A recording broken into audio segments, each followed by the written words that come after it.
Welcome to my channel. My name is Jumake, and today I'm going to be sharing my 1 month experience in the United Kingdom as a Chevening scholar. So a little bit of context is that Chevening is a scholarship, a very competitive scholarship, that allows you to study in the UK for a master's degree program. I am studying a master's on climate futures, science, society and politics at the University of Leeds. So if you're interested in getting to know the gist, my experience, my takeaways, my highlights, the fun parts, keep watching this video. So we are going to start from the airport gist. How did I land in the United Kingdom? So I had set out, my journey was on the 13th of September. So I had prepared earlier because I pack a lot of food. When I got to the airport, it was easy. I had set out earlier. We were going from Ibadan to Lagos, and then it was simple because I had walked that part before from Ibadan to Ikeja, so I knew like where we could pass and then we wouldn't get stuck in the traffic. So we took the train and then we got to the airport. I was able to check in my bag, and funny enough, this is why, regardless of what you hear about a particular country, always speak from your own experience. Other people were like, had separate experience at the airport in Nigeria, especially the one in Lagos, but I had separate experience. When I got there, people were like, oh, are you a student? Let us help you checking your bag. It was fun. I was like, okay. So I was super excited about that. I checked in and then greeted my family members, and we boarded by 3 p.m. and then we took off. So we took off around 3. It was easy, and the fact that it was my first time flying, it wasn't bad, guys. And I genuinely felt, even though I didn't have any experience flying, I felt like the pilots were very careful about the way they had piloted. So the way we took off, it was so simple, so seamless, I would say. And you know, I have my bias for Qatar Airlines. I still feel like those guys are the best. And then we were served different food, and I didn't even know that they would bring food. Apparently, it's like a long trip, so they would serve food. So they like served snacks. I had every single thing. I was so hungry. I had every single thing. The food was delicious. It was not bad. The rice, and then the desserts. Hey, Nigerian accent. Desserts. Oh my god. We got to the Doha airport because I didn't pee on the airplane. When we landed in Doha airport, I was following people because I don't know anywhere now. So I was following people, and I was like, okay, I just mark the head of some people that we used to navigate when I'm coming back. By the time I got to the bathroom and came outside back, I didn't see anybody from my plane. I was like, oh my god. Then I now started looking for, and Doha airport, you guys, it is very big. Apparently the connecting time was very short. It was 40 minutes, and you need at least 30 minutes to get to where you're going to board. So I had started running, panicking. In the process of everything, I got to like a security who misread where I'm supposed to go from. Instead of C8, he read C80. So I went to C80 instead of C8. By the time I got to C80, I felt something was wrong because I kept hearing maybe it's Islamabad. I was like, no, I'm going to the UK. And then apparently I missed my connecting flight, and so I had gone to the decks, customer service decks. They put me on the next flight. They said apparently a lot of people from my flight actually missed that connecting flight, so they like put all of us together, and then we got delayed for about 7 hours, and you know, we boarded again. This time around it was in the midnight, and the airport is a vibrant airport. It's not like everywhere goes dark, so I didn't sleep because I was panicking. They they delayed. So by the time I boarded the next plane, all the food they got, like I just carried my jacket, and then the what's it called, I just covered. I just slept off. I slept till we landed in the UK.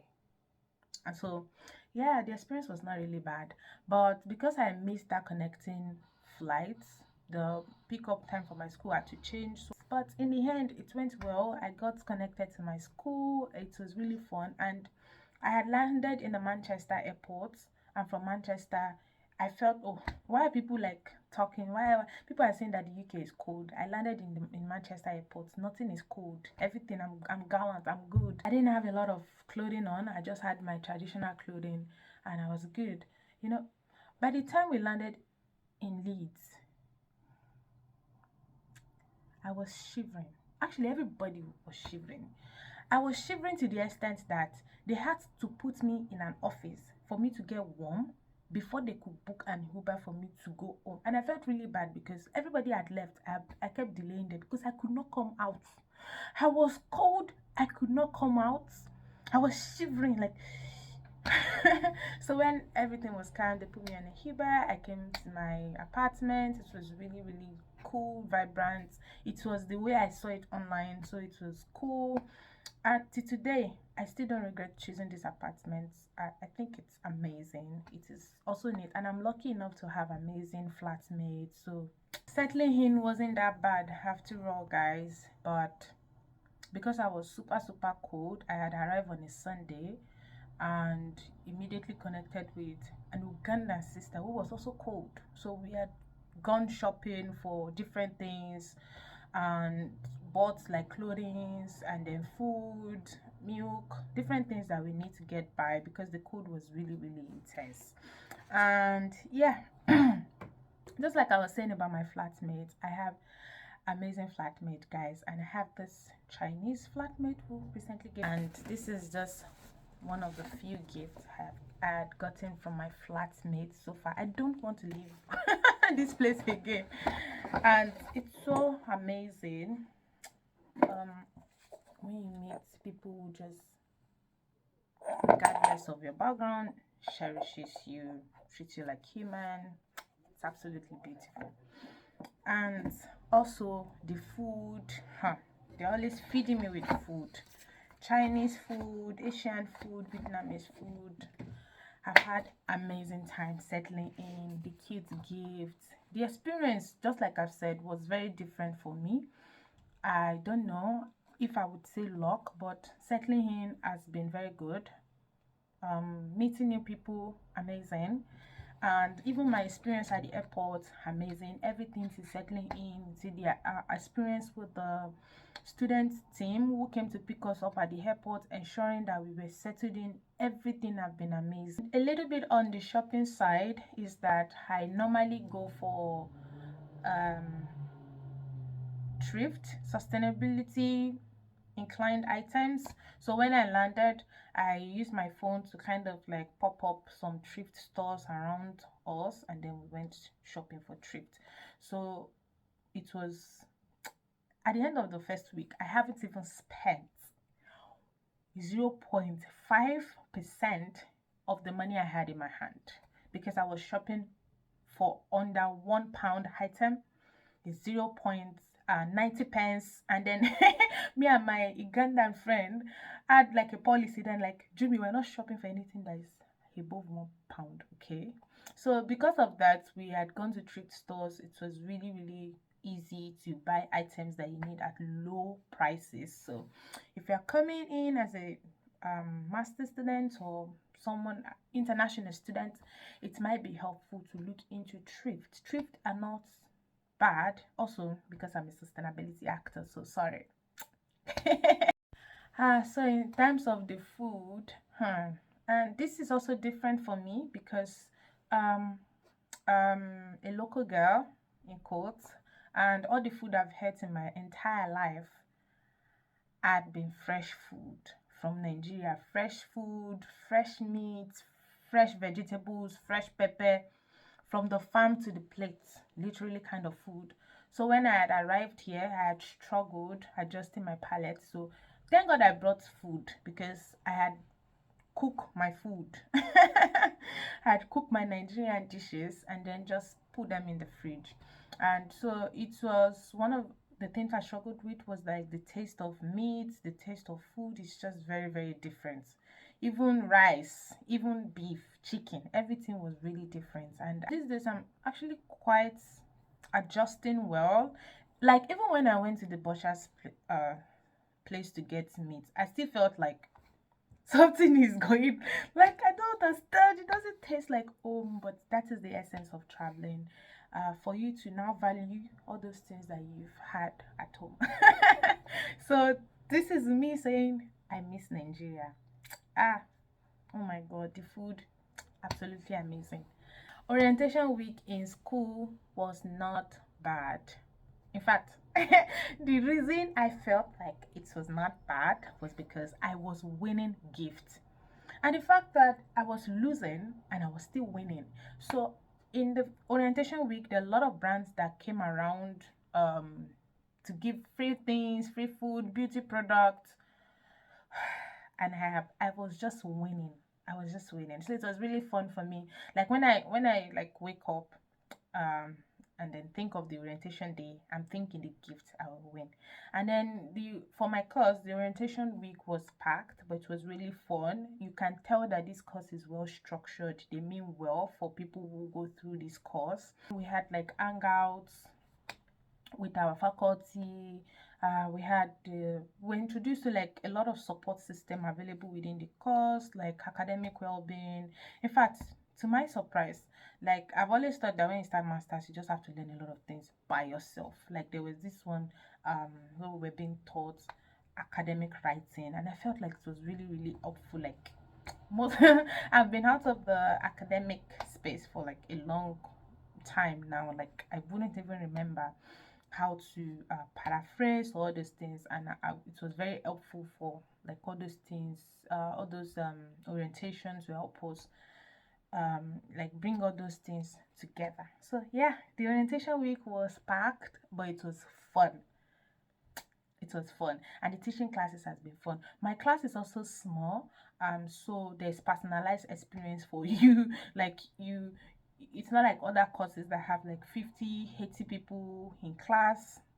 But this one, like, we're really small class, and like you can speak to everybody, you can see everybody, and then you can interact directly with the lecturers. And I feel it is what the kind of experience we need in these times, especially when you're studying this kind of course, climate futures. It's a lot. You have a lot of questions, your brain is spinning with ideas. You need to be able to speak to experts and to interact with them. So building on that atmosphere on my orientation week was that recently I got selected as the course rep for my course. You can see that I already sound like a spokesperson. Oh my god. And then I got selected as a course rep, and I got selected as a PGT, that's the postgraduate taught international student rep, which is all about bringing student experience to the forefront of discussions and seeing how we can improve and refine our engagements with international students and even with the course. I'm super excited about this course, but we're not going to make this video about that.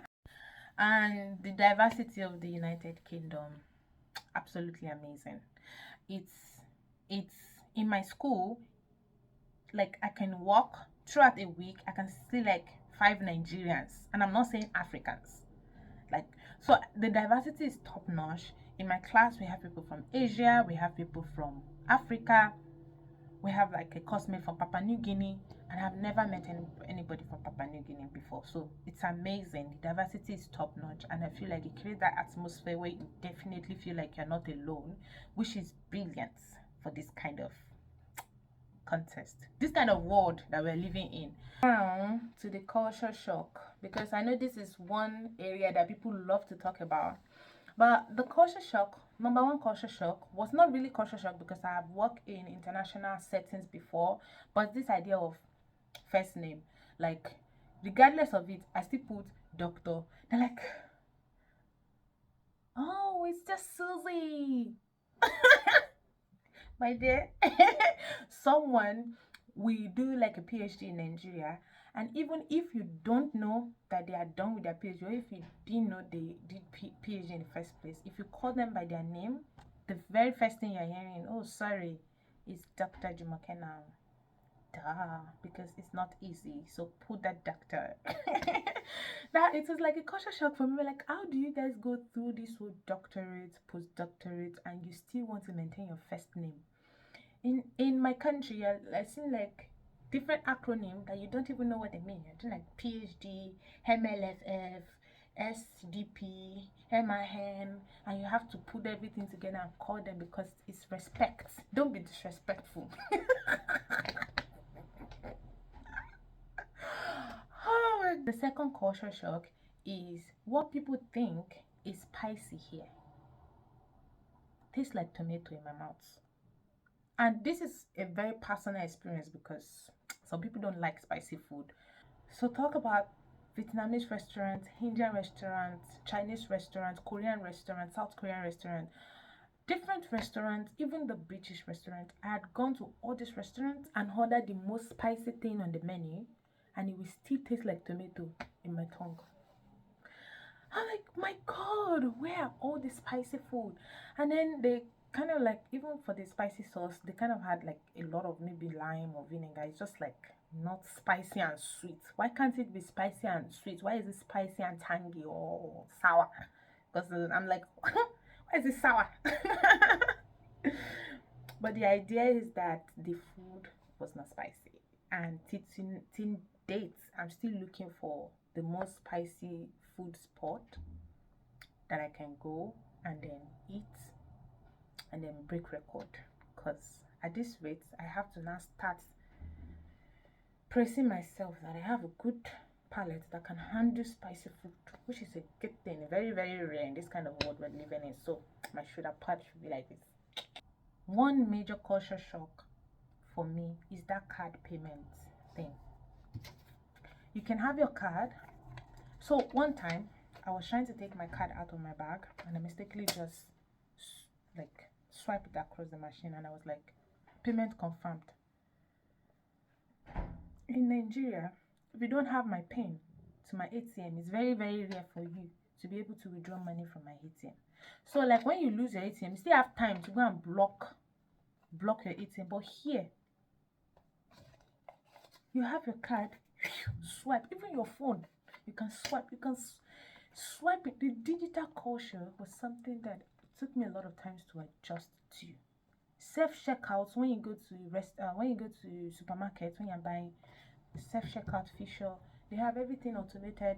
And sometimes when I pay and I want to walk out of the grocery store, nobody's looking. I'm like, hey, hope it's not that they will think I've not paid. Me, I've paid though. Most things have automated, especially the shopping part and the payment part. So that was the biggest culture shock for me. That was the, oh my God, no wonder they are always talking about credit card theft. You should definitely keep your belongings safe, guys. If someone get a hold of your card, that is it. They'll just be swiping. My Uganda friend Saul has issue with this credit card swiping until today. To today, we still have that culture shock in us, but we are adjusting. Super grateful to the Chevening Scholarship, super grateful to the FCDU, super grateful to everybody that have helped me in my journey to come here. Super grateful to my supporters, super grateful to the distant supporters. I see all of you. People who we don't even talk, they support me. I'm so grateful. My experience in the UK has been amazing. It has not been bad at all. I have not had any terrible experience, any life, whatever, any scary experience. It has been fun, and I try as much as possible to enjoy my time here. And yeah, looking forward to what my experience would even be like in the next 3, 6, 9 and 12 months. Super excited, and thank you so much for watching. Bye.